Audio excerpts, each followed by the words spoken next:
បាទជំរាបសួរពុកម៉ែបងប្អូនបាទថ្ងៃនេះខ្ញុំមានចំណេះដឹងខ្លះៗយកមកចែកម្លែកឲ្យពុកម៉ែបងប្អូនពុកម៉ែបងប្អូនចង់ចេះបែបនេះអត់បងឬក៏អ្នកខ្លះគាត់ចង់ចេះបែបហ្នឹងធ្វើបែបហ្នឹងដូចគេដូចឯងចឹងហើយអានេះរបស់ខ្ញុំទេឥឡូវនេះខ្ញុំធ្វើបានខ្លួនឯងហើយផុសអាហ្នឹងគេហៅផុសខ្ញុំអត់សូវស្គាល់ដែរផុសអាហ្នឹងណាហើយខ្ញុំក៏អាចបានធ្វើបានហើយកុំភ្លេចចូលចុច follow Facebook ខ្ញុំអ្នកមួយផងហើយ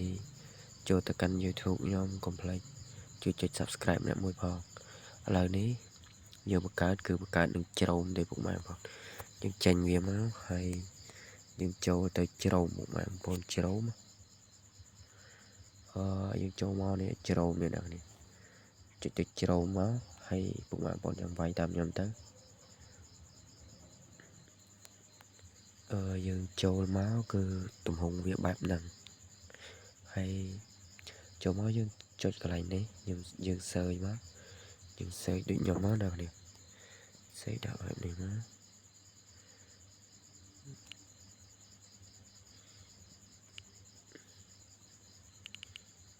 ចាំតិចគ្នា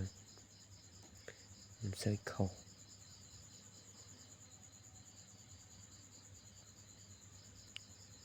នេះពុកម៉ែបងប្អូនចុចនេះមក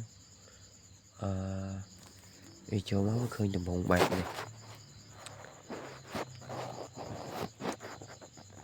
ពុកម៉ែបងប្អូនដំបងបែបហ្នឹងហើយ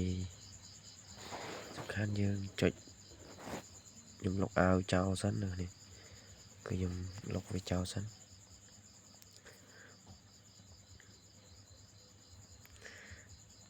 វាមានជាច្រើនមាន copy link ឬក៏ IG ហ្នឹងអ្នកដាក់តាមហ្នឹងហើយអានេះវីដេអូយើងផុសហើយយើងចូលមកគឺអត់បានទេវាលោតខ្វែងបែបនេះឲ្យយើងចូលទៅចុះឈ្មោះហើយយើងទៅបង្កើតដល់នេះហើយចូលមកដំបងបែបនេះយើងចុចកន្លែងត្រេ3ហើយយើងចុចយកលើនេះយើងហើយយើងចុចយកនេះ Gmail នេះយក Gmail ដល់នេះយកមួយណាក៏បាន Gmail ដល់គ្នាសម្រាប់អ្នកគ្នាហើយនេះខ្ញុំ Gmail ខ្ញុំឥឡូវខ្ញុំយក Gmail Chrome ឥឡូវចេញដំបងបែបនេះយើងអត់ទាន់បានទេរួចមកយើងចុចមកកន្លែងមានរូបមនុស្សហ្នឹងមានដាក់រូប Facebook យើងដាក់មករូប Facebook ចាំតិចខ្ញុំទៅដូរ Facebook ខ្ញុំចោលអូខេយើងចុចកន្លែងហ្នឹងមកណាគ្នាចុចមកហើយរងចាំតិចវា slow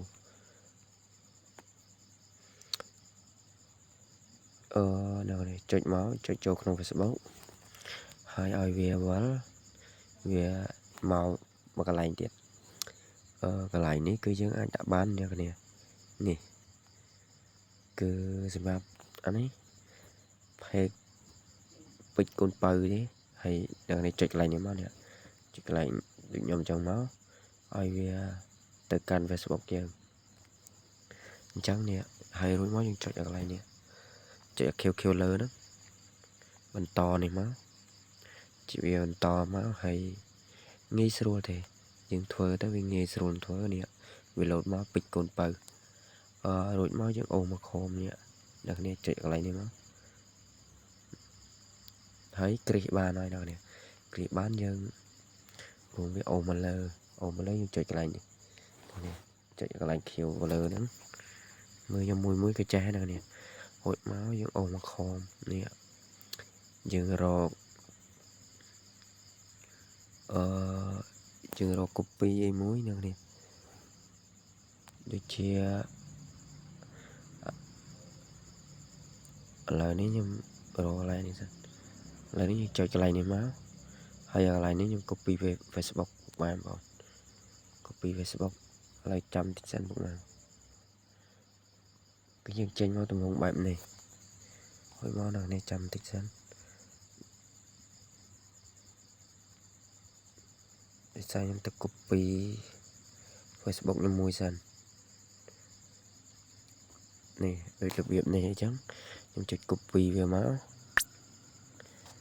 នេះចុច copy វាចាំតិចខ្ញុំមិនទាន់បានទេ copy ចុចថយយើងចុចមកកន្លែងយើងមិញហ្នឹងមកឥឡូវនេះវាកំពុង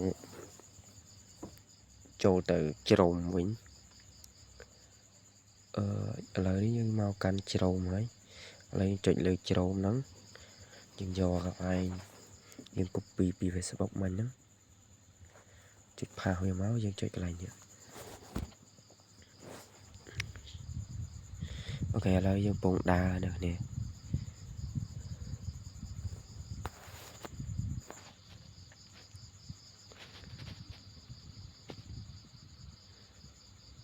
ឡូវនេះយើងវាកំពុងធ្វើដំណើរទៅកាន់ app វានៅនេះឥឡូវនេះយើងកាត់បាត់ page ហើយអត់ឥឡូវនេះខ្ញុំដាក់ចូលចេះមួយអូខេឥឡូវអ្នកនេះពេញចិត្តមកណាអ្នកនេះរឿងមួយហ្នឹងមកចាំតិចខ្ញុំមើលណារៀងស្អាតតិចអូខេ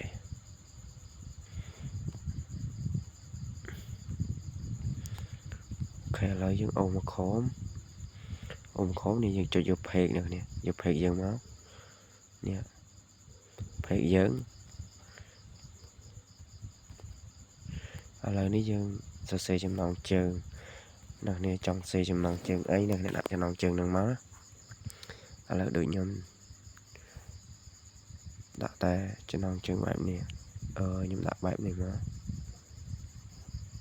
ខ្ញុំអត់សរសេរទេខ្ញុំដាក់បែបហ្នឹងហើយយើងអូមកខំយើងរើសនេះទំហំបែបហ្នឹងរើសមកឥឡូវយើងមើលថាពេញអស់នៅយើងឆ្លាញ់អស់ហើយនៅនេះអស់ហើយយើងអូមកនេះអូចងឡើយនេះចុចពណ៌ខៀវហ្នឹងឲ្យវាដើរឥឡូវវាកំពុងដើរ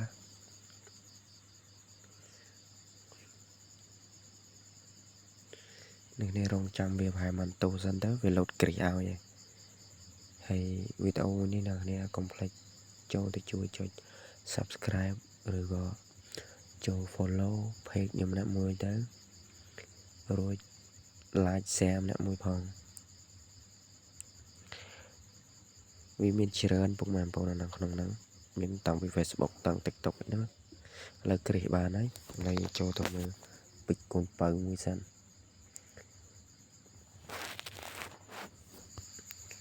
អូយនេះពេជ្រកូនបើឥឡូវនេះយើងចូលមកនេះអ្នកនេះគឺយើងបានហើយនេះខ្ញុំដាក់មាញ់ហ្នឹងឃើញអត់ពុកម៉ែបងគឺងាយស្រួលទេឥឡូវយើងដាក់បានហើយគេនេះបើសិនពុកម៉ែបងប្អូនចង់ដាក់អីអាច comment ឬក៏នេះមកខ្ញុំតម្លាក់ link ឲ្យតែគ្នា download នៅក្រោមនឹងស្រេចក៏បានហើយកុំភ្លេចទៅចុច subscribe ខ្ញុំណាបងប្អូនហើយមើលវីដេអូហ្នឹងទៅអ្នកគ្នាកុំភ្លេចចុច link ក្រោមហ្នឹងទៅគឺអ្នកគ្នានឹងឃើញកម្មវិធីវាហ្នឹងហើយវីដេអូខ្ញុំមានតែប៉ុណ្្នឹងទេហើយចូលមកកុំភ្លេចចុច subscribe ខ្ញុំណាមួយផងឥឡូវនេះចូលទៅកាន់ Facebook YouTube មួយសិនដើម្បីឲ្យអ្នកជួយចុចឥឡូវនេះយើងរងចាំតិចសិនដោយសារវាចូលមកនេះ